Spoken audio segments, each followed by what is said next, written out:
Hello everyone, my name is Richa Sharma and I'm working as an English faculty here at RN's The Guru. Well ये जो हम आपको series provide कर रहे हैं इसमें हम आपका सारा इंग्लिश ग्रामर कवर करने वाले हैं, स्पेशली डिफेंस फोकस्ड, जिसमें मैं आपसे सारे पार्ट्स ऑफ स्पीच डिस्कस करूंगी। तो शुरुआत करते हैं। पहले आपको ये पता होना चाहिए how many parts of speech are there. Parts of speech, So we have generally 8 parts of speech। कहीं पे 9 पे लिखा होता है जहाँ पे इंटरजेक्शन और कंजंक्शन को अलग करके दिया होता है, but I'll keep only 8। We have noun, then we have pronoun, we have verb, then we have adjectives, adverb, article,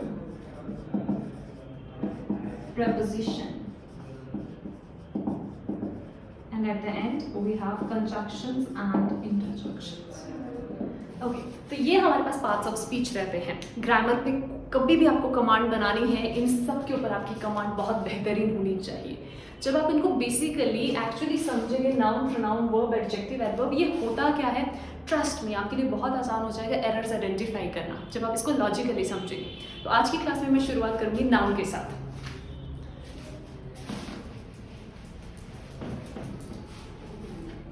well, nouns की आपने एक बड़ी कॉमन सी डेफिनेशन सुनी होगी। Name of person, place, thing is a noun. Well, अगर मैं उस definition के साथ जाऊं तो मैं अगर आपको एक क्वेश्चन दूं, honesty is the best policy, ये स्टेटमेंट, ये सेंटेंस मैं आपको दे रही हूँ और उसमें I am asking you to identify कि वहाँ पे ऑनेस्टी क्या है, कौन सा पार्ट ऑफ स्पीच है। वेल, वो वहाँ पे नाउन है। अब ये उस डेफिनेशन में तो कवर नहीं हो रहा है, name of person, place, thing, उस डेफिनेशन में ऑनेस्टी नहीं आ रहा है। ऑनेस्टी ना तो एक पर्सन है, ऑनेस्टी ना तो प्लेस है, और ऑनेस्टी ना ही एक थिंग है। तो rather than saying name of person, place, thing is a noun, the correct definition of noun is anything which you can touch and which you can feel is a noun. Honesty is something which you can feel, ठीक है। So the correct definition of noun is anything which you can touch and which you can feel is a noun. Next आते हैं types of noun पे। We have different types of noun. First I have common noun, then proper noun, then I have abstract noun, then material noun or concrete noun, then I have collective noun, countable noun and uncountable noun। So these are the type of noun जो मैं आपसे discuss करने वाले हूँ। सबसे पहले शुरुआत करेंगे कॉमन नाउन से। नाम से ही पता चल रहा है जो बहुत कॉमनली हम रेफर करें, जैसे I am referring girl, boy, animal. It's not clear कि पर्टिकुलरली मैं किस गर्ल को रेफर करूँ या किस बॉय को रेफर कर रही हूँ। Such nouns are known as common noun. Next is proper noun. जब मैं उस गर्ल को एक प्रॉपर नाम से, एक स्पेसिफिक नाम से रेफर करूंगी, फॉर एग्जाम्पल रिया, सिया, जिया, या कोई बॉय है जिसको मैं प्रॉपर नाम से रेफर कर रही हूँ, राज, राम, तो ये एक प्रॉपर नाम है जिससे मुझे पता चल रहा है मैं एग्जैक्टली किसकी बात कर रही हूँ। या कोई प्रॉपर प्लेस की अगर मैं बात कर रही हूँ, दिल्ली, शिमला, तो वो वहाँ पे हमारे प्रॉपर नाउन होंगे। I hope this difference is clear. Common noun where clarity is not that, but when you are particular about a thing then that's a proper noun. Next is abstract noun. Abstract as the name suggest, ऐसी कोई चीज़ जिसकी physical existence नहीं होती है। It could be any idea, it could be any emotion, कोई भी feelings, emotion, ideas, may be any process, any respiration, photosynthesis, digestion, ऐसी कुछ भी प्रोसेस, और any stages of life, puberty, adolescence, infancy, ये सारी चीज़ें जो एक्चुअल में फिजिकली एग्जिस्ट नहीं करती हैं, बट अगर जैसे मैं इनको, या honesty is the best policy का मैंने आपको एग्जाम्पल दिया था, they don't have the physical existence, but इस चीज़ें में वो चीज़ें जो होती हैं they would act as abstract noun.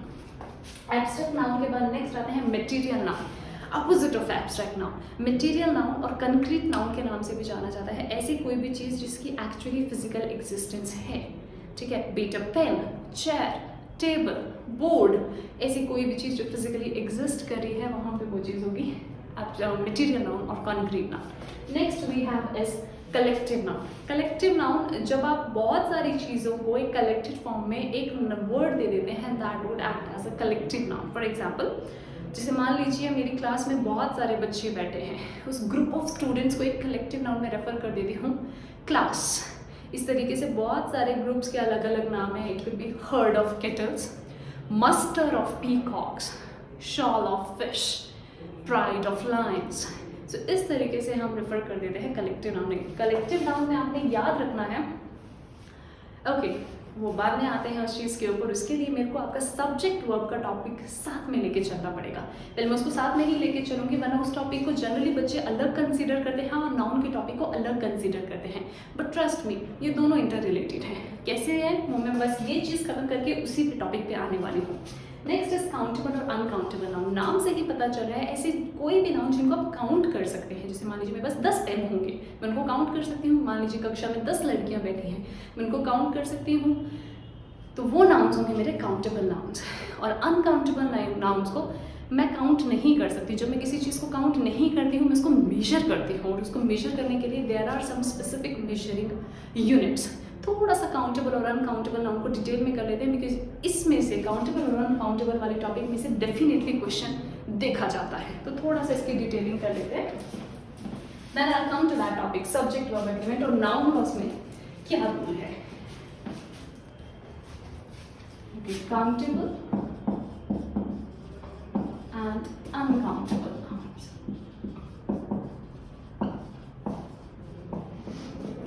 Countable noun, जैसा मैंने आपको बताया, जिन नाउन को आप काउंट कर सकते हैं वो आपके काउंटेबल नाउन है। जिनको काउंट नहीं किया जाता है और इनको मेजर किया जाता है वो आपके अनकाउंटेबल नाउन है।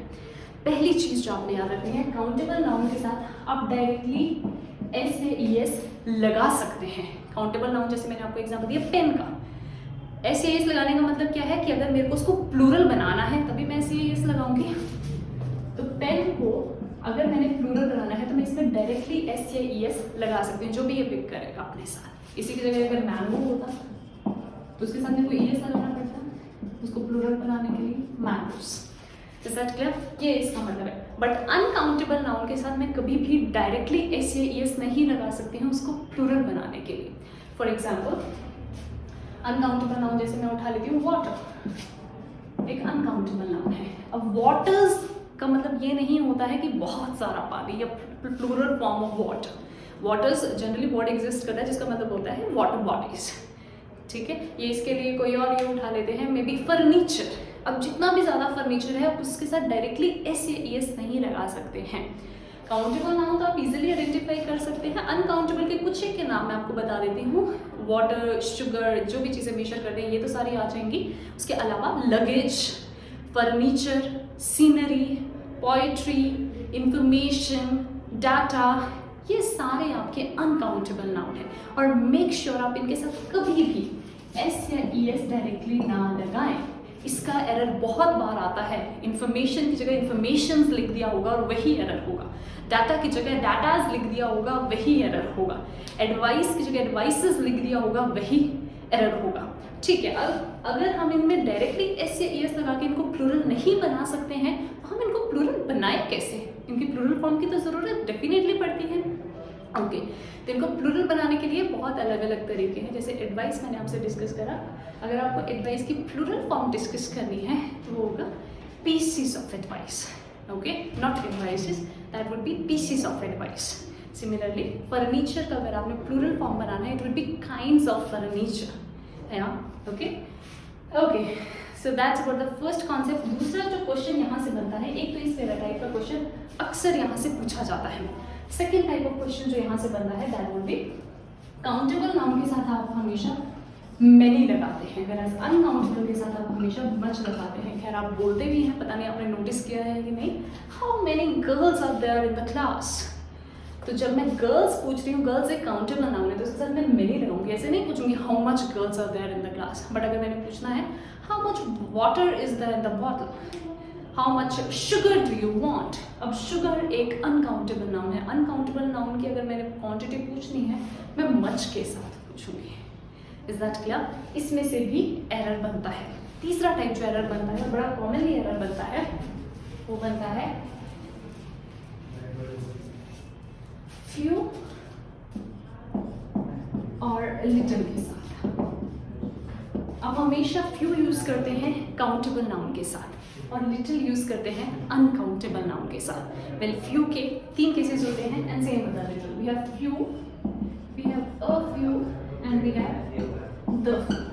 Similarly, we have little, we have a little, and we have the little. अब कौन सी शब्द को कहाँ यूज करना है ध्यान से समझिएगा, बहुत सारे क्वेश्चंस इसमें से आते हैं। वेल जब मैं ये little, a little, the little और ये लिख रही हूँ, ये मत समझना कि ये काउंटेबल नाउन है, नो, ये समझने की गलती मत करना। ये एडजेक्टिव्स है यहाँ पे जो नाउन के साथ जुड़ता है। इसके साथ जो नाउन आएगा वो काउंटेबल नाउन होगा, या इसके साथ जो नाउन आएगा वो अनकाउंटेबल नाउन होगा, और इसके साथ जो नाउन आएगा वो काउंटेबल नाउन होगा। ये मत समझिएगा कि लिटिल, अ लिटिल और अ लिटिल, द लिटिल जो है ये एक्चुअली नाउन है। No, let me clarify that again. Okay, जो इनके साथ नाउन आता है वो काउंटेबल या अनकाउंटेबल नाउन होगा। जब मैं आपको एडजेक्टिव्स कराऊंगी तब आप समझ पाएंगे कि ये शब्द एडजेक्टिव्स क्यों है और ये नाउन क्यों नहीं है। ओके, अभी के लिए उतना प्रेशर नहीं डालिए, ठीक है। अब डिफरेंस क्या है तीनों में? फ्यू और लिटिल का मतलब होता है एकदम ना के बराबर। जब आपने शो करना है that there is just nothing और एकदम ना के बराबर कोई चीज़ है, तो वहाँ पे आप यूज़ करेंगे फ्यू या लिटिल को। अ फ्यू या अ लिटिल वहाँ यूज़ करा जाता है जहाँ पे आपने थोड़ी क्वांटिटी बतानी है, सम। ओके, तो वहाँ पे आप यूज़ करेंगे अ लिटिल और अ फ्यू को। जहाँ पे आपने दिखाना है कि जितना भी कुछ है होल कंप्लीट, तो वो वहाँ पे आप यूज़ करेंगे द लिटिल और द फ्यू के साथ। बस डिफरेंस इतना सा है कि इसको आप काउंटेबल नाउन के साथ लगाते हैं और इसको आप अनकाउंटेबल नाउन के साथ लगाते हैं। फॉर एग्जाम्पल, अगर मैंने आपसे पूछना है कि आपके पास थोड़ा पानी होगा, तो जब मैं पूछ रही हूँ तो मैं यही पूछूंगी कि थोड़ा कुछ क्वांटिटी होगी, तो वहाँ पे मैं यूज करूँगी do you have a little water. अब वाटर हमें पता है एक अनकाउंटेबल नाउन है, अनकाउंटेबल नाउन के साथ लिटिल आएगा। लिटिल में से कौन सा वाला? अ लिटिल, थोड़ा पानी, तो अ लिटिल आएगा, ठीक है। लेकिन अगर आपका रिप्लाई आता है कि जितना भी मेरे पास पानी था मैं वो सारा पी गया, तो आप कैसे बोलोगे? The little water I had I drank it all. Okay, is that clear? और इसी की जगह अगर मैं काउंटेबल नाउन का एग्जाम्पल उठाऊं तो हम बोलेंगे the few books I had I sold them all. बिल्कुल सही, बुक्स के साथ मैं फ्यू उठाऊंगी। और इसकी का एक और एग्जाम्पल उठा लेते हैं हम। She couldn't improve her grammar as she has few books।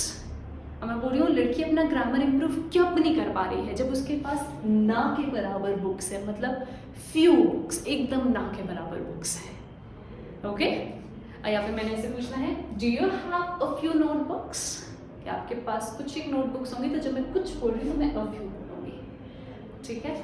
और अगर उन्होंने रिप्लाई करना है नहीं मेरे पास जितनी भी नोटबुक्स थी वो मे बी मैं यूज़ कर रही हूँ या मैं घर छोड़ आई हूँ, तो उसको the few notebooks I had I use them या I am using them, so you can use it that way. Is that clear? I hope ये कॉन्सेप्ट क्लियर होगा। थोड़ा सा कन्फ्यूजन वाला कॉन्सेप्ट रहता है, दैट्स व्हाई मैंने आपको एग्जाम्पल भी दे दिए हैं कि किस तरीके से इनको यूज़ करना है। नेक्स्ट क्लास में मैं आपसे डिस्कस करूंगी। इस क्लास में मैंने आपको नाउन और उसके टाइप्स के बारे में बताया है। नेक्स्ट क्लास में हम डिस्कस करेंगे कि फर्दर, एक तो कलेक्टिव नाउन का मेरे को आपसे डिस्कस करना है, बट वो कलेक्टिव नाउन जो है वो लिंक है सब्जेक्ट वर्ब अग्रीमेंट से, तो वो सब्जेक्ट वर्ब अग्रीमेंट और कलेक्टिव नाउन वहाँ पे कैसे बिहेव करता है ये हम लेके आएंगे नेक्स्ट सेक्शन में। For now that's it. I hope you enjoyed it. Thank you so much.